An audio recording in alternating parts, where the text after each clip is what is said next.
Well, good morning, Victory. There's an old church, sort of ancient Christian practice, especially on Easter Sunday, but throughout the year, one would greet someone with "He is risen," and the response back from the congregation or the individual said would be, "He is risen indeed." And so I say to you here this morning, He is risen. He is risen indeed. That's not bad. That's not bad. You feel, I know this is the early service, and you feel like I get the sense that he's almost risen. All right, so we're gonna do it online. If you're online today, I want you to type it in. All right, this is a full. If you're at Elmira today, I want you to say it with some gusto so that we can hear you all the way in Painted Post. So I say it one more time. He is risen. He is risen indeed. All right, see, that was a little bit more exciting. I would have done it a third time. I'm just gonna let you know. We'd have kept going until, man, what an exciting day it is here today. I mean, it is crazy to think, at least for me, that it has been 2 years since the church has been able to meet celebration of Easter Sunday. And so this is a special moment for me, and I think a special moment for all of us as we celebrate Christ's resurrection.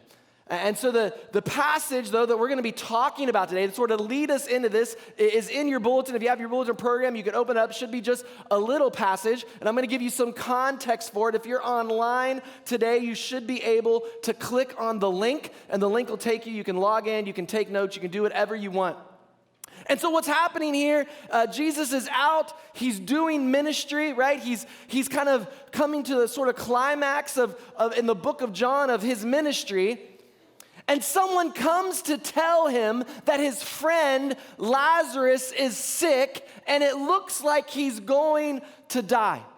And Jesus tells the disciples, in essence, you know what? I'm glad you get to experience this. We're going to go back. We're gonna go to this place. We're going to go to Bethany. We're going to hang out there, and you're going to see something really cool. And the disciples are very nervous about this, because they know that kind of in that area, the leaders of the churches in this area, they actually want to kill Jesus. And so they tell him, look, I'm not sure this is a good idea. And Jesus is not one to be trifled with. He says, well, look, I'm going to go anyway. So, basically, you guys can follow me if you want. And Thomas makes a statement. I think it's a really cool statement. We talked about him last week as doubting Thomas, but he makes a statement. He looks and he turns to the disciples and he basically says, well, if he's going to go die, let's go die with him. I mean, that's exactly what he says. Like, it's just sort of this resigned, well, we might, if he's going to die, we're all going to die. And so they head back to the home of Mary, of Martha, of Lazarus. And by the time Jesus gets there, Lazarus has died. He's actually been in this family tomb for 4 days. And this is the start of the passage that we'll be reading today. This is what it says. It says, on his arrival, Jesus found that Lazarus had already been in the tomb for 4 days. Now, Bethany was less than 2 miles from Jerusalem, and many Jews had come to Martha and Mary to comfort them in the loss of their brother. When Martha heard that Jesus was coming, she went out to meet him, but Mary stayed at home. Lord, Martha said to Jesus, if you had been here, my brother would not have died. But I know that even now, God will give you whatever you ask. And Jesus said to her, your brother will rise again. Martha answered, I know that he will rise in the resurrection on the last day. And Jesus said to her, I am the resurrection and the life. The one who believes in me will live, even though they die. And whoever lives by believing in me will never die. Do you believe this? So Jesus shows up seemingly late. Lazarus has died. The crisis has come. Mary isn't even able to leave the house to talk to him. She's so grief-filled. Martha runs out, but only to sort of accuse Jesus. If you had just been here a little earlier, if you could have just done things a little bit more, if you would have showed up on time, we know that you've healed people. You could have healed him. And Jesus gives her this statement that's meant to be comforting. He says, look, he will rise again. Now, in Jewish culture during that time, the majority of those taught in the synagogues, those taught by the Pharisees, believed that there would be a time of resurrection, that everyone that died would at some point come back to life, that these new bodies would be created, and that we would live in this sort of these perfected, resurrected bodies. And so Martha thinks that's what Jesus is talking about. She thinks Jesus is talking about the future. Oh, of course, he will eventually rise. We know that, Jesus, but I really wanted him with me today. I know that he will experience the resurrection someday, to which Jesus replies, I need you to understand what the resurrection is. I'm the resurrection. I am the life. And this is a radical statement for a Jewish person to make. And it's a radical statement for us to hear today, even on this day. Because what I have found is when we are going through the process of life, when we are in the thick of it, when things maybe aren't going as well as we would have hoped, it's hard, even when we are Christians sometimes, to find peace in our present because we don't see a reason for it. We don't see sort of we start to say, God, if this was me, I would have done things differently. Lord, if you would let me decide, okay, we're all friends here at Victory, right? Some of you are looking around and not sure. That's okay. That's okay. Is there anyone here that would that could admit, hello, listen, my name is Aaron. I'm your friend. I'm a recovering control freak, okay? Are there any control freaks in the house? Raise your hand. Some of you, okay? Some of you are brave enough to admit it, right? Now, what's funny, you can see the real control freaks because they don't like to admit it, and they think it's the other person, right? So the real control freak, raise the hand of the person beside them. You need to raise your hand, right? That's right. Yeah, exactly. Somebody's doing both sides. Yeah, right. That's what, right? I like to be in control because I don't always trust what's going on around me, right? If we're gonna drive a long distance, which a long distance to me is anything more than like a mile or two, I'm gonna be the one driving, right? And now my wife would say that may not be the safest place to be, but for me it's the best place to be because I know if I've got the steering wheel in my hands, that I can control what's going on. This is why, man, when I was a kid, when I was stupid, when I didn't understand risk, I would go on every crazy roller coaster there is, all right? It was a part of my life. I loved it. The higher, the faster. Now they have the mega coasters and the giga coasters, right? And it was, man, anything that was, I just wanted to go. And I don't know when it was. It was somewhere around between 25 and 28. And that's when they tell me that our brains fully form as humans.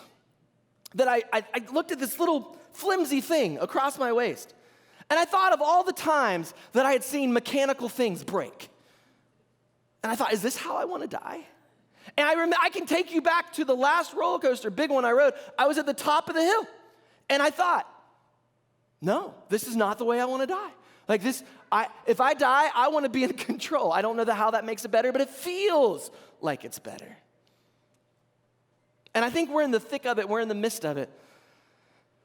We have a tendency to turn to God and, what are you doing? If you could have just been sooner. If you could have just been quicker. My brother would have made it.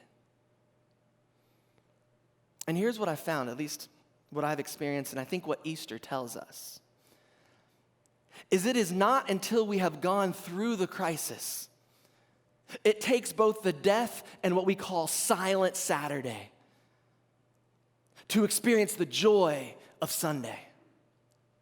It is when we have moved through the sort of junk of life, the waste of life, that we can look and find where our hope truly lies. There's a coffee. It's the most expensive coffee in the world. Maybe you've heard of it. It's called Kopi Luwak. Have anyone heard of Kopi Luwak? Right? Some of you have, some of you not. All right, then if you haven't, this is going to be a bit jarring maybe for you. A cup, I don't know, like if you buy an expensive cup of coffee now, right? It's I don't know, $5, $6. Is that right? I'm not a gourmet coffee person. I drink from a Keurig. All right, so mine are like $1, right? But okay, so right, so $5, $6. I don't know, maybe $7 if you're really splurging. You want to throw in all the extra stuff. A cup of Kopi Luwak coffee costs a minimum of $35 a cup, and the most expensive versions can cost up to $100 for a cup of coffee. Now, what makes this coffee so expensive? It's supposed to be the best coffee in the world. The bitterness is supposed to have been taken out of it. It's just this kind of sweet, earthy flavor, they say. But the unique thing of Kopi Luwak, it's called jungle cat coffee. And the way they find this coffee is these little jungle cats, they know sort of instinctually which cherries, which fruits are the ripest. And they go and they find and they eat those only. So the fruit is the best spot. And then they digest the fruit, and then they do what animals do after they've digested. And then the individuals that harvest the beans, they actually go and they pick up the waste from the jungle cat. And then they hopefully disinfect it. And then they rinse it off and they do everything they do. And then they take this coffee, right? And they make it and then they sell it to you and I for $35 a cup. Like, impressive. But what they say is when this fruit has been eaten, when it has been processed and digested, when it's sort of gone through the ringer, something happens inside of it. Something happens and it's actually changed on a chemical level. Something goes on where because it has gone through that process, the bitterness is taken out and the sweetness is all that is left. And one of the things that Easter shows us, and one of the things that this story shows us, is that sometimes we kind of have to go through the ringer. We have to go through the process. We have to sort of be stuck in maybe what we would call the waste of life to truly experience the joy, to truly experience the resurrection. And Jesus wants them to know that he is the resurrection and that he is the life. And so then he comes to Mary. Mary comes out. This is the one, Mary was the one who, if you know the story of Mary and Martha, Martha's out back cooking and cleaning and getting everything done, and Mary's just sitting at the feet of Jesus. She was the one that was a disciple. She was the one that was listening. She was the one that didn't want to spend time being busy, just wanted to be with him. But even in this moment, Mary is broken. And this is what it says. It says, when Mary reached the place where Jesus was and saw him, she fell at his feet saying, "Lord, if you would have been here, my brother would not have died." And when Jesus saw her weeping and the Jews who had come along the way weeping, he was deeply moved in his spirit and troubled. "Where have you laid him?" he asked. "Come and see, Lord," they replied. And Jesus wept. There's only a couple places in Scripture where we read of this sort of human emotional response from Jesus. One is in the Garden of Gethsemane. If you watched our Good Friday service, it's the night that Jesus has been betrayed. It's the night that Jesus is heading towards the cross. And it says he's crying and he's begging God, is there some other way? Is there something else that can happen? Do I have to go through the ringer? Do I have to experience this sort of waste of life to get to the other side of the joy? And then this place, when Jesus' friend dies and he sees the pain that it's causing, and he sees the hurt of his friends, and he sees the pain in the lives of those that he cares about, and he weeps with them.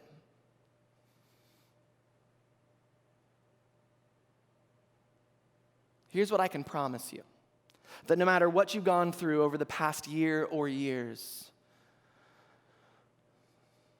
whatever pain you have experienced, whatever sorrows you have felt, we serve a God who understands.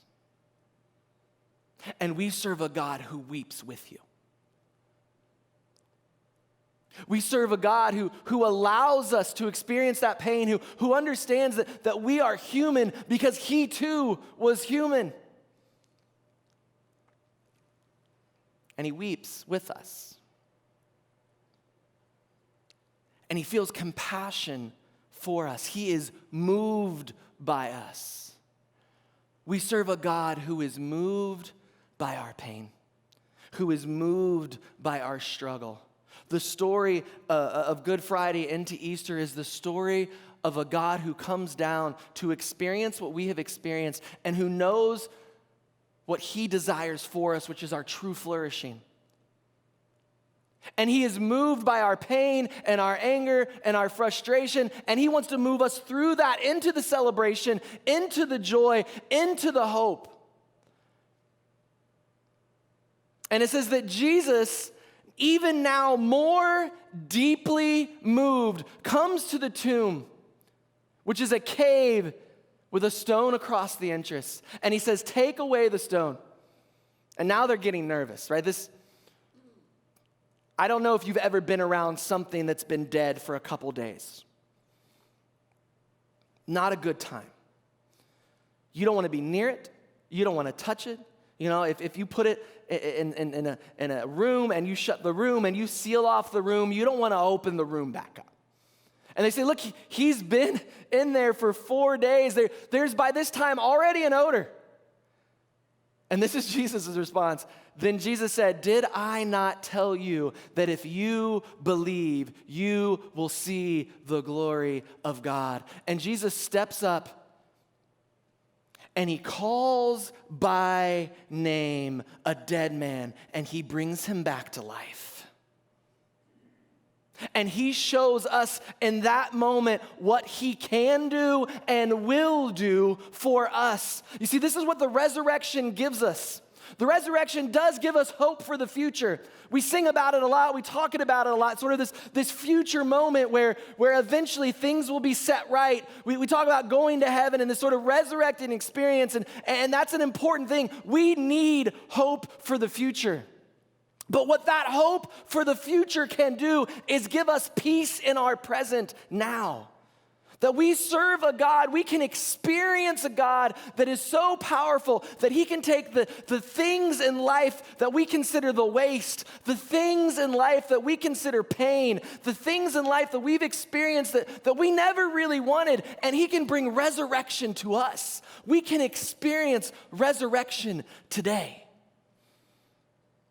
We can have, maybe some of you, it's the death of a dream, of a hope that you had at one point, that you sort of had things that you thought were going to happen, and you need a resurrection of that dream of hope, of joy, of peace in your life. Maybe it's a relationship. Maybe it's something with your kids. Maybe it's just, man, this year has just beat you down, and you're tired, and you're angry, and you're frustrated, and you're done with all of this. And Jesus can speak into that moment, and he can call us forth, bringing resurrection to our lives today. And it's for those of us that have experienced the waste of life, that have been through the digestive tract of what's going on, that know that we need it the most. Now, there were two groups that saw this happen. They all knew that Lazarus was dead. No one could debate that. They all knew that Jesus had raised him. No one could debate that. But there were two groups that sort of split off in this moment. Even though they all believed that Jesus had done this, not all of them used it to believe in Jesus. There is a difference believing that and believing in. We can believe that God exists. We can believe that Jesus was around. We can even believe that Jesus died.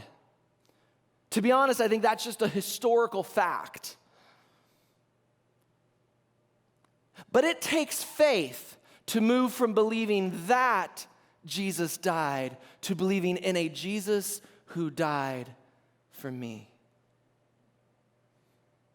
We can believe that there was an empty tomb. I think, to be honest, that also is a historical fact. But it takes faith to believe in a risen Savior. And it was at this moment when Lazarus is raised from the dead that split happens. And the Jewish leaders of the synagogue, of the temple,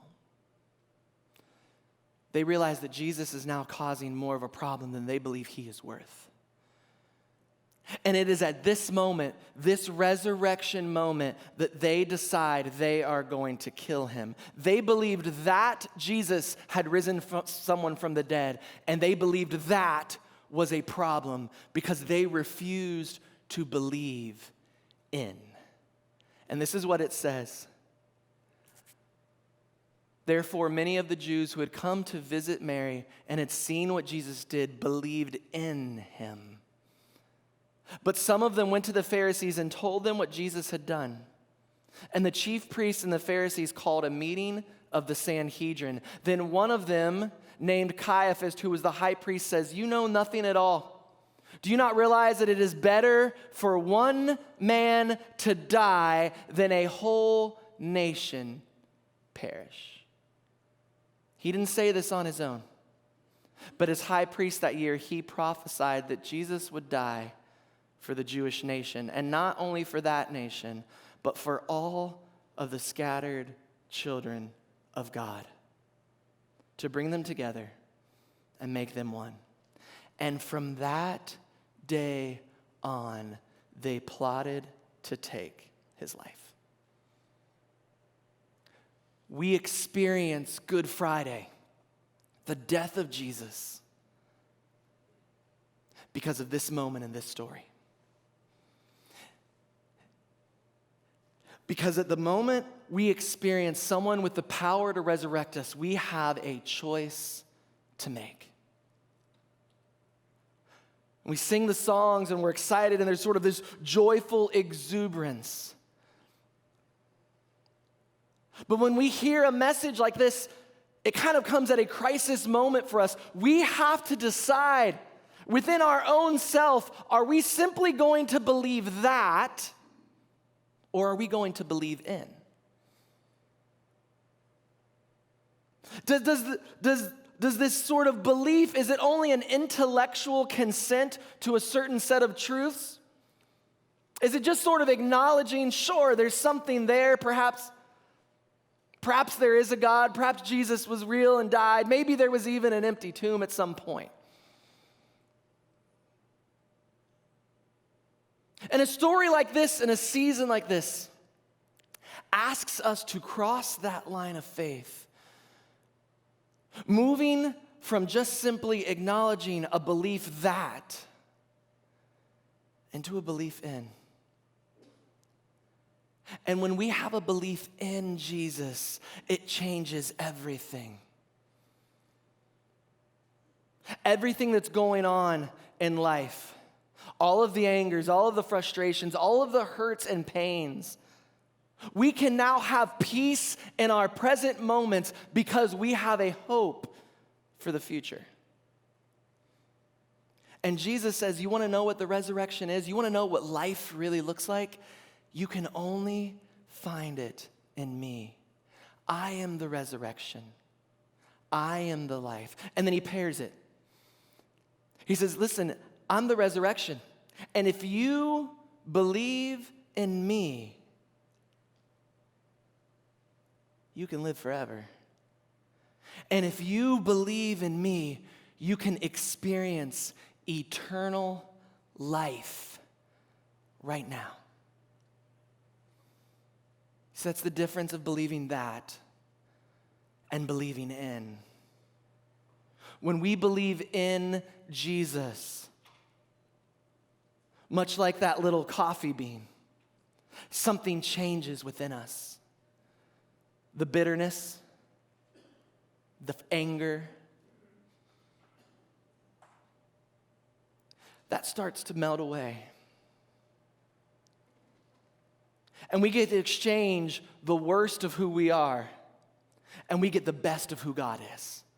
The peace, the joy, the hope. And so today I ask you the very same question that Jesus asked Martha. He says, I am the resurrection and the life. If you believe in me, you'll never die. And if you live believing in me, even if you die, you'll live forever. And he turns and he looks to her and he says, do you believe in me? And she responds back with the only right response, the greatest response. She says, I believe.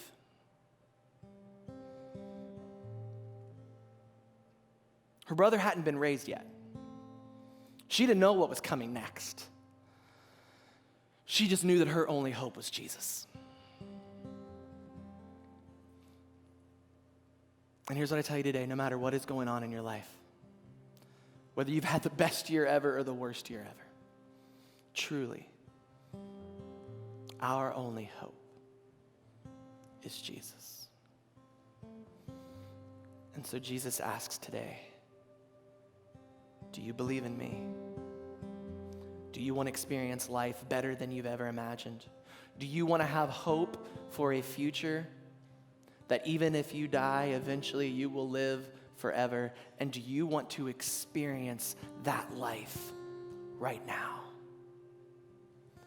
I'm going to ask you guys would bow your heads just for a moment. Close your eyes. There may be some of us here today, this may be the first time we've heard something like this. There may be some of us here today that we've heard this sort of story, this sort of message for a long time, but we've never moved from just believing that God to believing in God. To believing that Jesus. To believing in Jesus. And I want to give you that opportunity today to experience the resurrection life, the good life, the life of peace and of hope and of love and of joy that you can have right now, this very day.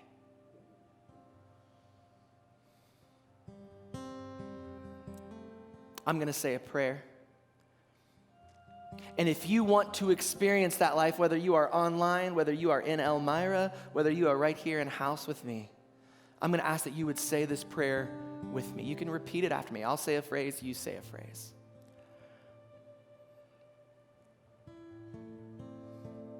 If that's you today, would you pray with me? Jesus, I want to believe in you. Jesus, today I want to cross that line of faith.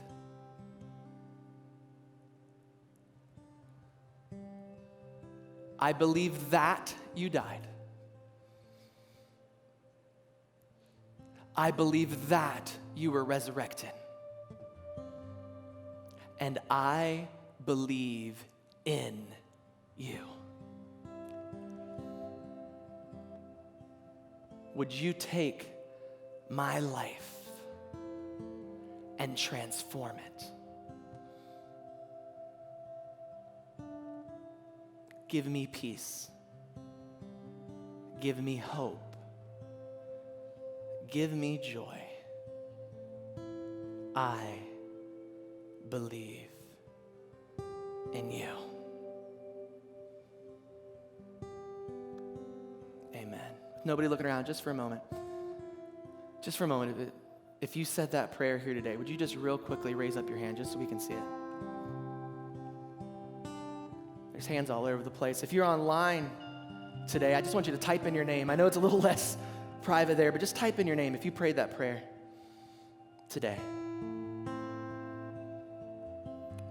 Here in a moment, we're going to give you some of the next steps that you can take in that journey. But here's what I'm going to ask. I would ask that everyone would stand with me. If you're in Elmira, I'm going to ask that you would stand as well.